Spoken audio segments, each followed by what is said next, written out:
Are all journalists biased? Or is it just a left-wing problem? Is it just the BBC? Or is it the right wing as well? This is Interference, and this is the Media Bias Special. So what's going on at the BBC? They seem to be resigning left and right, and then we have President Trump threatening to sue for $1 billion. What's the latest, Alex? Yeah, left and right. Very loaded words when it comes to criticisms of the BBC at the moment. You're right. We've seen the departure of Tim Davie, who is the director of the BBC, and also of Deborah Tonez, who was head of news content. This comes after Donald Trump said to the BBC in a legal letter, unless you make a fulsome apology to me over the content of that Panorama episode, which appeared to splice together two elements of a Donald Trump speech ahead of the Capitol Hill riots, where it made out as if the leader of the free world was inciting an insurrection, but they'd taken parts of this speech from an hour separated. Unless they apologize for that, unless they offer something by means of financial compensation,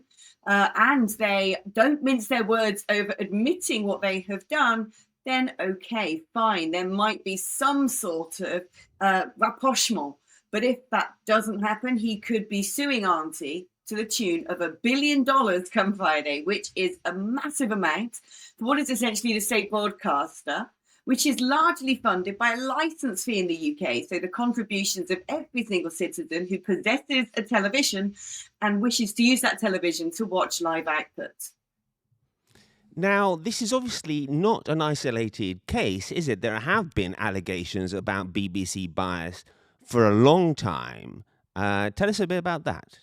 So this has actually come out of a leaked report by a man called Michael Forsyth, who's an independent editor who'd been monitoring BBC content, appointed by the BBC to do this, who then presented his findings to leadership and said there are some serious problems going on here. And the BBC has failed to recognise them and failed to address them. And so miraculously, as with a lot of things that tend to be plugged up and ignored, they make their way into sunlight. And so leaked parts of the Forsyth report have been given to the Telegraph, which has now caused this huge outpouring from America, because I suppose the biggest standout issue was that Panorama episode. But there's been lots of other accusations of BBC institutional bias, including BBC Arabia, that is the Arabic channel, where it is alleged that essentially most of the journalists there just platform Hamas lines, even platform Hamas. There was also a BBC documentary about inside Gaza narrated by a child. It turned out that child was the son of a Hamas person. And there's also accusations of the way that the BBC have handled in the past, and perhaps still handle today, the debates surrounding gender identity and biological sex. A part of that debate, most recently, has manifested in a circulated video clip of newsreader Martine Croxall, who, when reading the auto cue about pregnant people being more vulnerable to a heat wave, she decided to live correct on there the term people and said pregnant women, and rolled her eyes after saying there were people. Now, this received 20 complaints to the BBC for partiality, and the BBC decided to uphold that complaint, saying that the eye roll was, in effect, a face crime against impartiality. But this isn't the first time the BBC have been accused largely of being a very left-wing station. We had early on in the year as well, Glastonbury, the live output from the BBC there, having on stage an artist called Bob Villan, who was chanting death, death to the IDF. Now, they didn't end the broadcast. They didn't make any on-air apology. They allowed it to run, which also received, rightly so, I would say, widespread condemnation. So what's going on here? How has this actually happened? Has it built up over a number of years, or is it the responsibility of someone who's been doing the hiring there? Why is the state broadcaster in the UK accused essentially of being some kind of woke haven?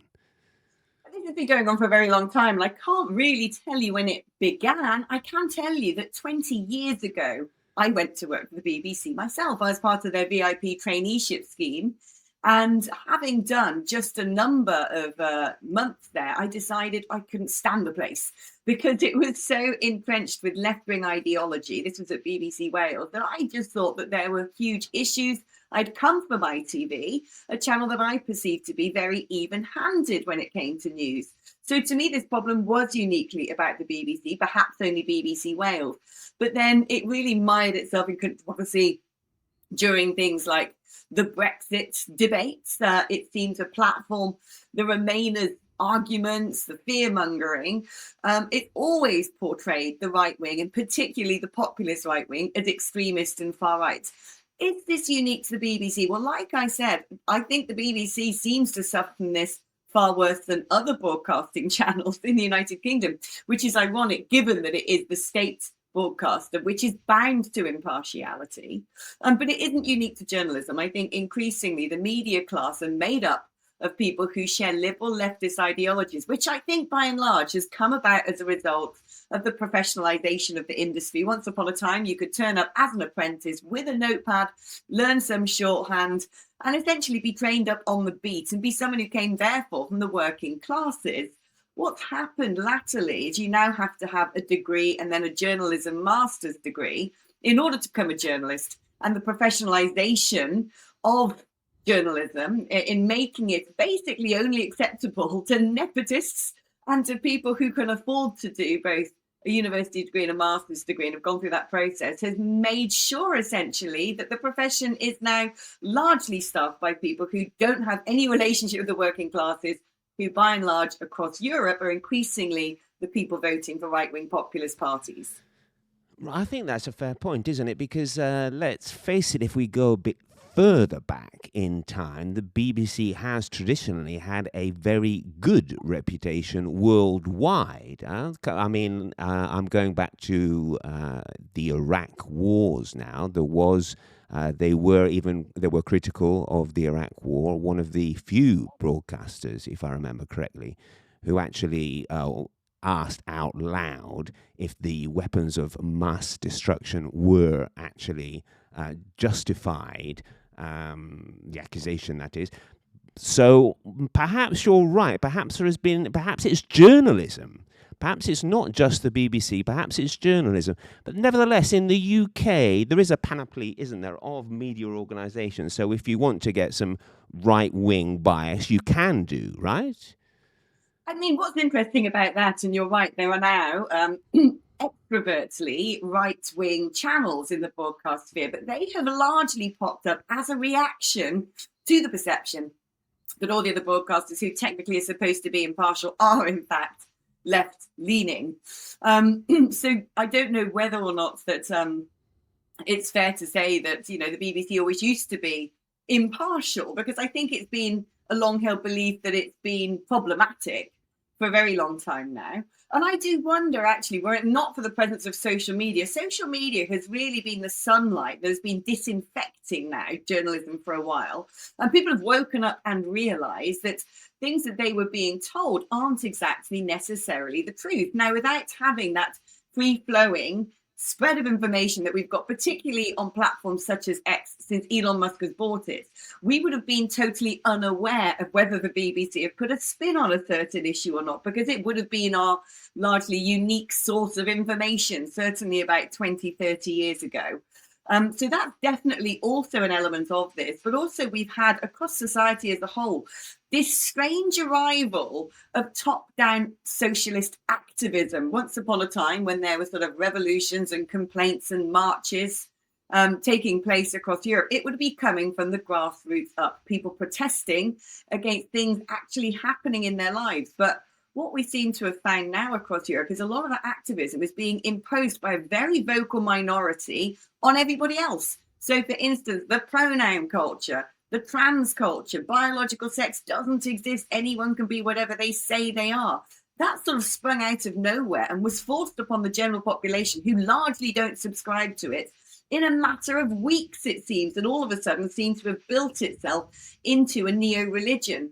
And so all of these factors combined have started to really shine a light on the way journalists handle certain issues that perhaps wasn't being shone before. So perhaps this bias has always existed. And what about then the difference between activism? Because as you said, lots of journalists consider themselves to be activists nowadays. I've noticed that here in Brussels. You're not only reporting on what's going on, you're trying to move the dial, aren't you? And the younger generation in particular don't seem to see that as a problem. Whereas maybe when we were growing up, we at least aspired to some kind of impartiality. Now it seems that that no longer exists, that journalists believe that they're not only here to report what's going on, but to actually promote a certain agenda. Is that happening? Has that been a change you've noticed in journalism?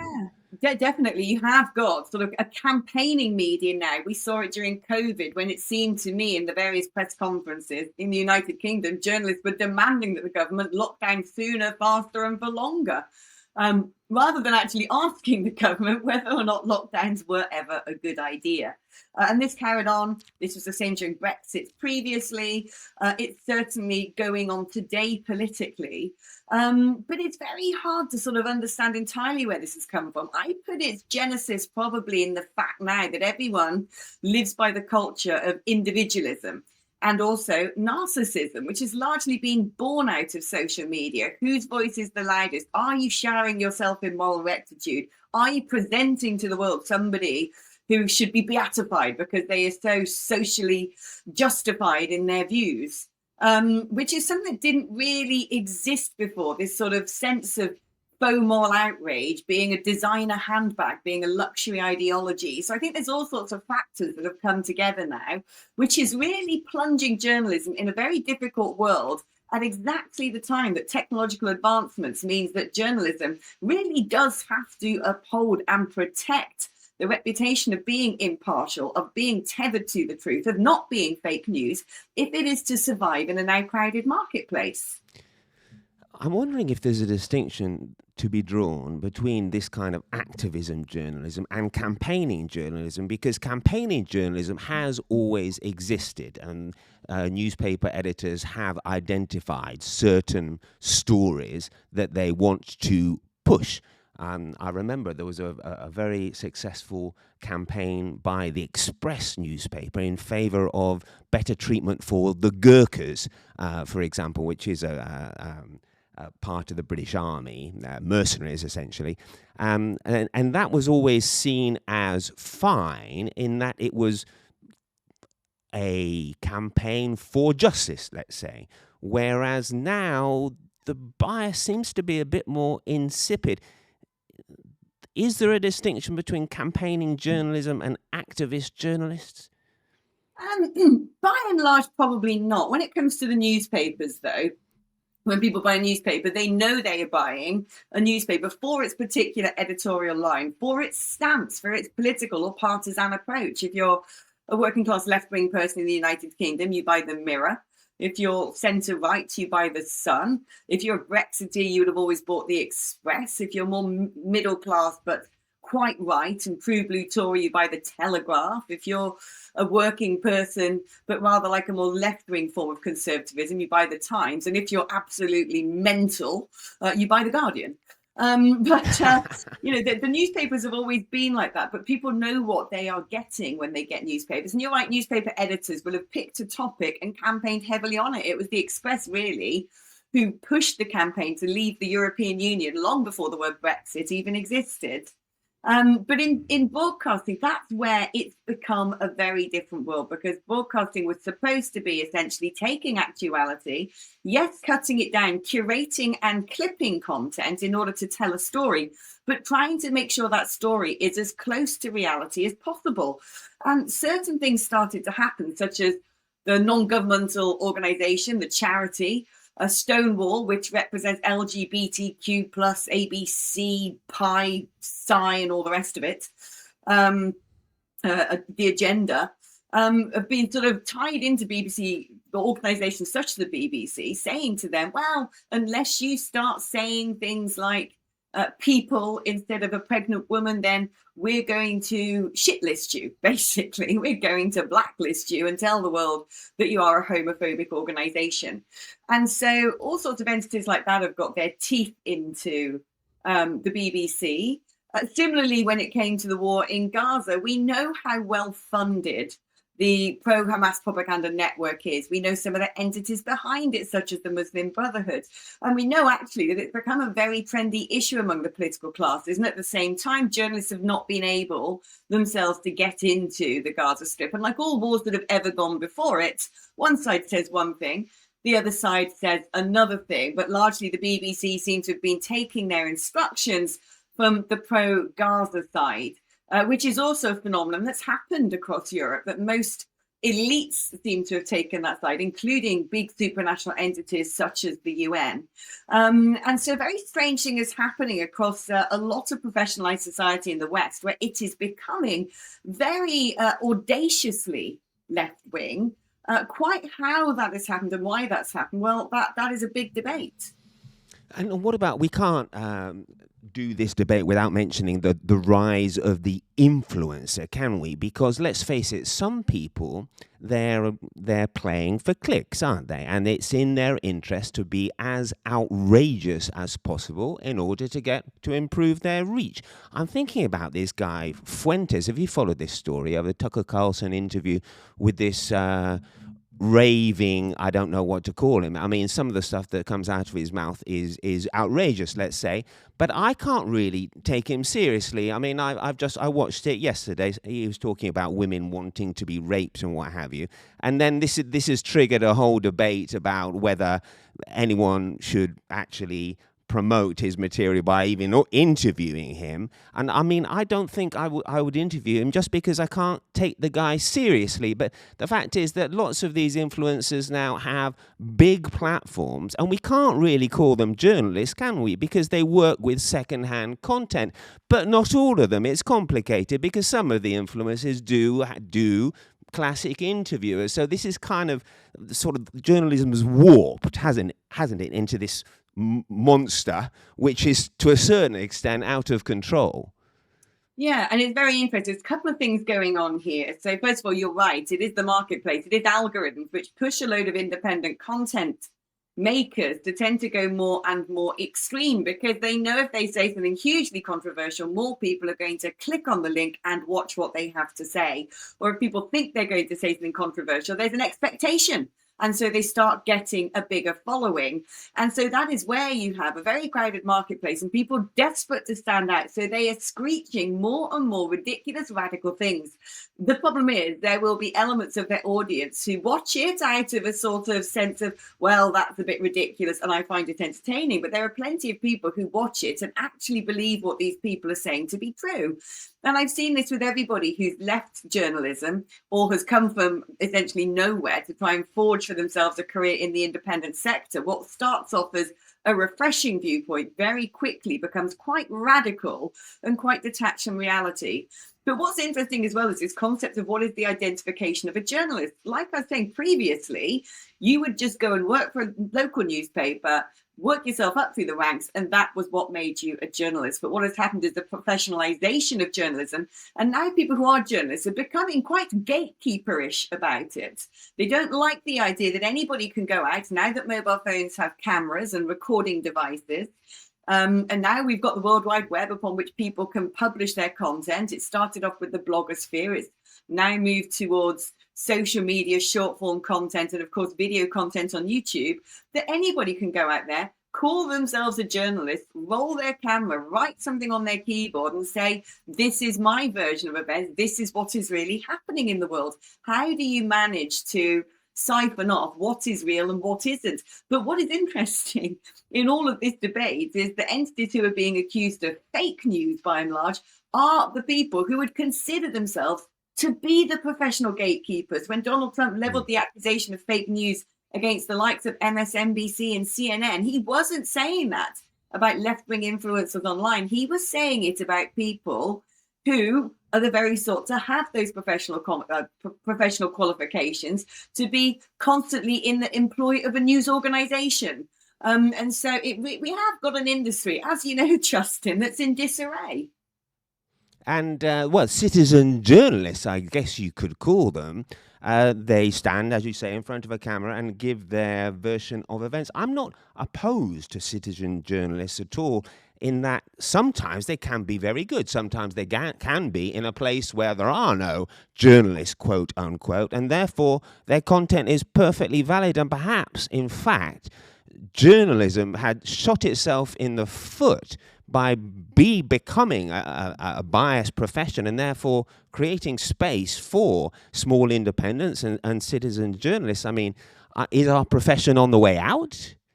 Yeah, it's a really interesting question. Everyone looked at the arrival of the World Wide Web, the internet, and user-generated content as the economic death knell for our industry. And by and large, that is true. You know, a lot of news platforms are struggling to compete. They're not getting as big an audience. They're not getting the same sort of advertising revenues. And so they don't have the same sort of slush fund that they used to have. And so they're having to make cutbacks and find other ways to fund their model. But what wasn't anticipated, I don't think, was this idea that the arrival of citizen journalists would suddenly cast a shadow of doubt over the established journalists. I think everyone thought it'd be quite the other way around, that when everyone came making content, people would at least still turn to proper journalists and say they are the bastions of fact. And yet quite the opposite seems to have happened, because people can watch a video online and think, I see 1 million protesters marching down Whitehall demanding that Brexit be delivered, or demanding that we close asylum hotels. When I turn on the television, the BBC aren't covering it. Or the BBC have covered it and said there are only 50,000 protesters. But I was there, or I've seen online, things were very different. And now, of course, we've got the arrival of AI, which means people can doctor and make all sorts of video clips that very much are convincing, looking as if something in particular is happening, when it may have been invented altogether, which is what makes the BBC's defense so ironic. Because in a world where there is loads of artificially intelligent made clips, in a world where there's a load of fake news, the BBC went on to doctor a speech, put on a sort of gloomy drone sound effect underneath the sort of cut together bits of Donald Trump's speech, put a filter on it to really portray a picture of a man inciting insurrection. In a world where they have to try and prove that they are not the fake news, it's astonishing that they went so far to essentially invent the news.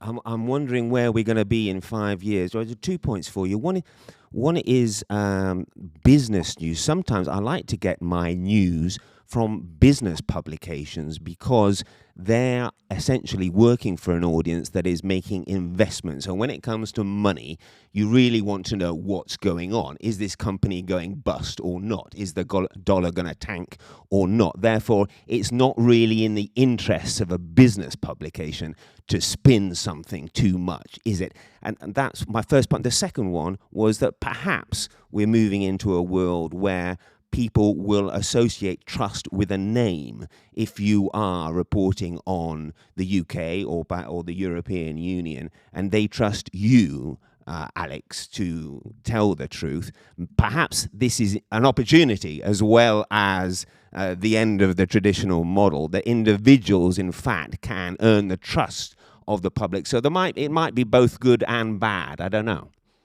Yeah, no, I don't know either, because I mean, the big unknown, of course, is how AI is going to handle all of this. Does there still even need to be a human gatekeeper between information and its dissemination? Certainly when it comes to getting actuality, there needs to be someone pressing go on a camera, someone holding a microphone, and someone speaking into it. And yet after that point, after the actual news gathering, the curation could actually be done in an automated style. And so the question then is, who is coding the AI? You know, it goes back and back and back, doesn't it, over whether something's got a right-leaning tilt or a left-leaning tilt, and how that's adjudicated. But I think certainly in a world where there is even more chaos, even more opinions, there will be people who want to think that they've got hold of what is authentic. And to be authentic, that necessarily means being impartial. So presenting things as they are, even if they might be ugly, even if the facts are inconvenient to certain lines of argument, which could be said of, you know, whether Brexit's a success or not, or what is the truth of that? How do you weigh that up? Who controls the weighing scales of that? Same with the trans debate. It's going to be interesting going forward. I cannot see our profession dying. In fact, the opposite has happened in some respects. Ever since the liberalization of the world of information, more and more people are earning money from it, and a lot of people earning a Yeah, lot more money in the sort of independent space than perhaps people are earning yeah, in yeah. the established employers. And of course, now we're seeing the appearance of AI-generated presenters. Well, there wasn't it? Was it ITV who did a 2-minute show with an AI presenter? Did you see that? I did not see that. Was it a Ah, male or female? right. Yeah, no, I think it was a UK show. And how? Let's finish off with a philosophical question then, Alex.